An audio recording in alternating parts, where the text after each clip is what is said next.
Hey guys, welcome back to my channel. इस weekend पे हम जा रहे हैं कल्पेश्वर उत्तराखंड और ट्रिप हम स्टार्ट करने जा रहे हैं नोएडा से। सारा सामान पैक हो चुका है। एक दोस्त की हेल्प के थ्रू हमने अपना सारा सामान गाड़ी में भी डाल दिया है और मैं बहुत ही ज़्यादा एक्साइटेड हूँ इस ट्रिप के लिए। जल्दी से अपने दोस्त को बाय करते हुए हम निकलते हैं अपनी सोसाइटी से बाहर। हम डायरेक्टली चलते हैं सेक्टर 18 नोएडा गलेरिया, क्योंकि वहां से हमने अपने एक फ्रेंड को पिक करना है।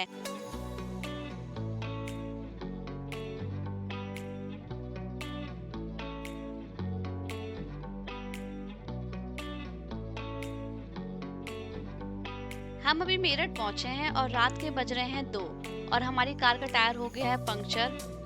बट मैकेनिक मिलना वो भी रात के 2 बजे इज नॉट इजी। काफी ढूंढने के बाद हमें एक मैकेनिक मिला एंड उसने बिल्कुल फास्ट ट्रेन की तरह अपना काम कर दिया है स्टार्ट। बट थैंकफुली इन भैया ने जल्दी से टायर फिक्स किया and we headed towards our next stop. हमारा नेक्स्ट स्टॉप है सुखदेव ढाबा। रात के बज रहे हैं 3 एंड हमने ऑर्डर कराया है पराठे, नूडल, चाय एंड कोल्ड कॉफी। बट इनमें से एक भी आइटम अच्छा नहीं था, तो मैं सुखदेव ढाबा को रिकमेंड नहीं करूंगी। आप कभी इस रूट पे आते हो तो यहाँ बिल्कुल मत रुकिएगा। मैंने इनको फीडबैक भी दिया है, maybe taste and quality improve करें।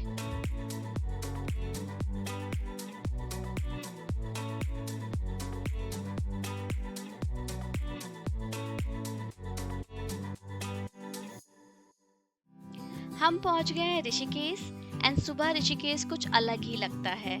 एंड गाइस, जितना मैं ऋषिकेश को जानती हूँ, हर किसी की ऋषिकेश के साथ एक अलग मेमोरी है। मेरी भी है। ऋषिकेश इज द प्लेस जहाँ दिल्ली एनसीआर से हर कोई अपने फ्रेंड्स के साथ एक बार तो जरूर ही आया होगा। हमने जाना था बाइक लेने, बट बाइक वाले भैया थोड़ा लेट हो गए, तो हम गंगा जी के किनारे थोड़ा टाइम स्पेंड करते हैं एंड फिर हम बाइक लेने जाते हैं।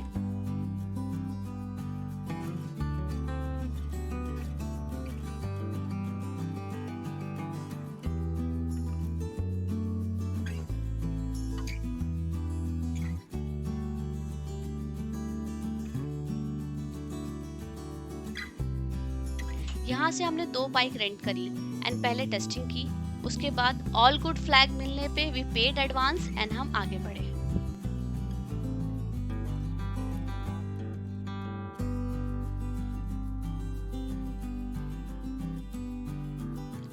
ऋषिकेश से कल्पेश्वर का डिस्टेंस कुछ 250 किलोमीटर्स का है। उसे कवर करने के लिए हम ऋषिकेश से निकले।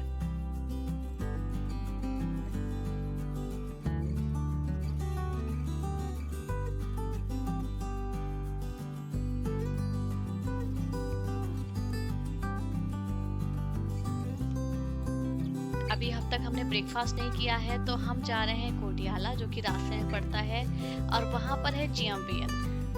अभी तक का मैं जितनी बार भी ऋषिकेश आती हूँ या उससे आगे आती हूँ, मैं कोडियाला GMVN में जरूर रुकती हूँ।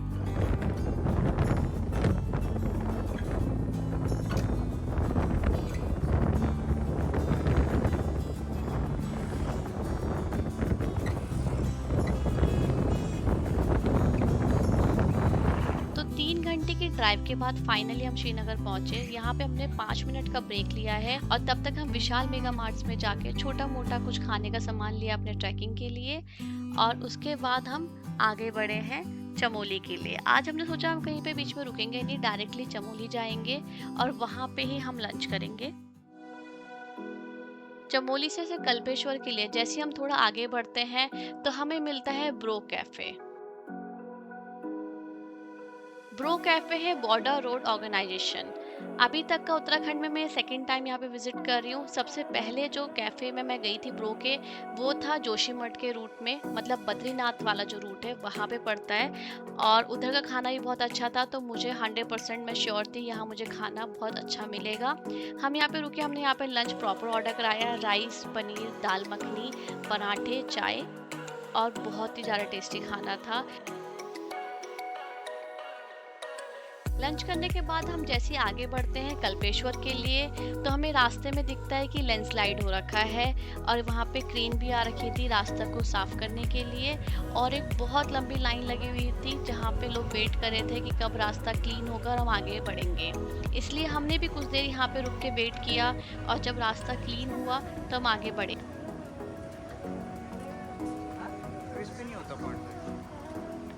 अगर आप बारिश के टाइम पे पहाड़ आते हो तो लैंडस्लाइड का सबसे ज़्यादा खतरा रहता है, तो आपको उस बात का ध्यान रखना है और हमेशा देख के ही आगे गाड़ी चलानी है।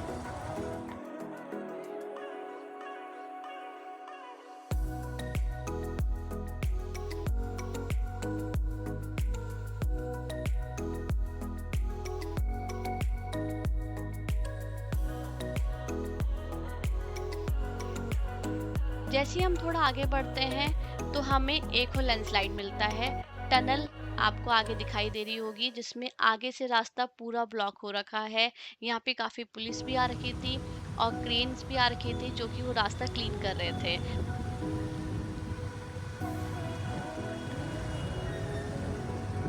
तो यहाँ पे हमें कुछ आधे घंटा वेट करना पड़ा, बिकॉज काफी सारा मलबा आ गया था लैंडस्लाइड से बह के, और बारिश भी बहुत ज्यादा हुई थी कल रात को।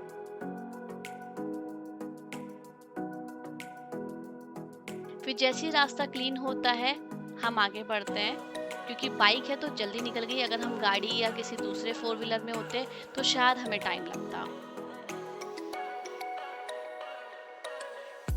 यहाँ से लेफ्ट लेते हुए कुछ 12 किलोमीटर के आगे हमें उर्गम घाटी मिलेगी, और फिर वहां से कुछ किलोमीटर आगे ही कल्पेश्वर है। इस रूट पे जाते ही हमें लगा अब तो हम बहुत जल्दी कल्पेश्वर पहुंच जाएंगे, बट हमें तीसरा ब्लॉकेज यानी कि दोबारा से क्रेन और रोड की मरम्मत करते हुए लोग दिखाई दिए। हमें दोबारा आधा घंटे यहाँ पे वेट करना पड़ा, और उसके बाद हम यहाँ से आगे बढ़े। कुछ देर आगे बढ़ने पे ही हमें दिखाई दिया रास्ता पूरे तरीके से खराब है, और यहाँ पे 12 किलोमीटर ऐसा फील हो रहा था कि ये 30 किलोमीटर होगा, और हमें कल्पेश्वर पहुंचते पहुंचते काफी समय लग गया।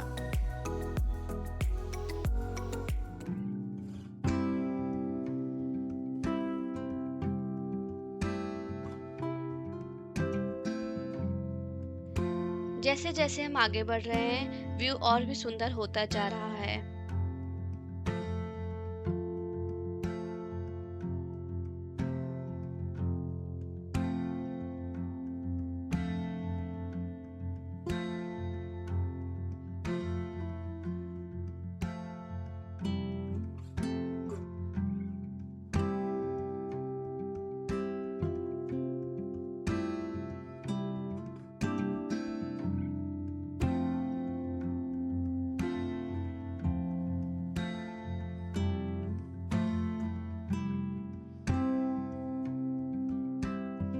सामने एक स्टनिंग वाटरफॉल देखने को मिल रहा है। अभी तक का ये सबसे बड़ा वाटरफॉल है जो मैंने देखा है, और इसकी आवाज दूर से ही सुनाई दे रही है।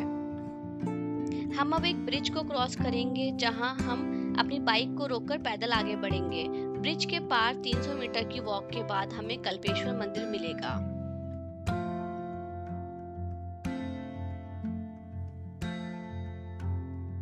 ये ब्रिज कल्प गंगा पे बना हुआ है, और कल्पेश्वर की वजह से ही इस गंगा को कल्प गंगा कहा जाता है।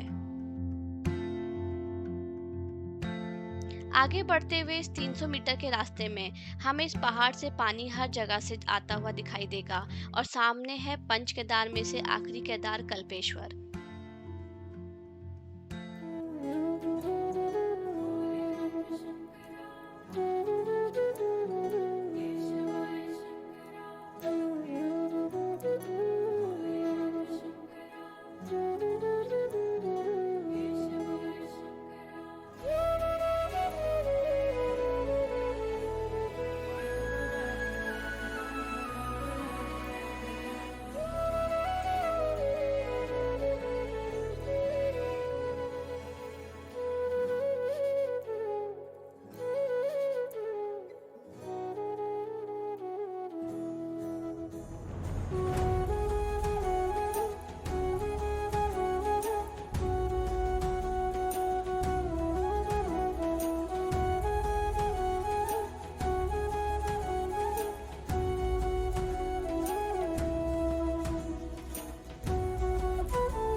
बड़ी सी शिला जो दिखाई दे रही है, इसी को शिवजी जी के कल्प यानी केश के रूप में पूजा जाता है, इसलिए इसका नाम कल्पेश्वर पड़ा।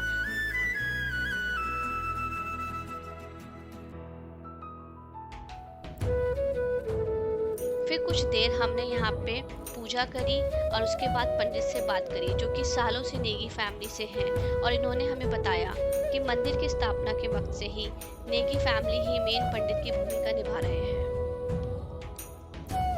तो कुछ इस तरह से हमारी कल्पेश्वर की यात्रा कंप्लीट हुई। I hope you guys are liking my videos, और मैं इसी तरह और इन्फॉर्मेटिव वीडियोज अपलोड करती रहूँगी। And share your lovely feedback on comment section. Please like and subscribe my channel. Thank you for watching.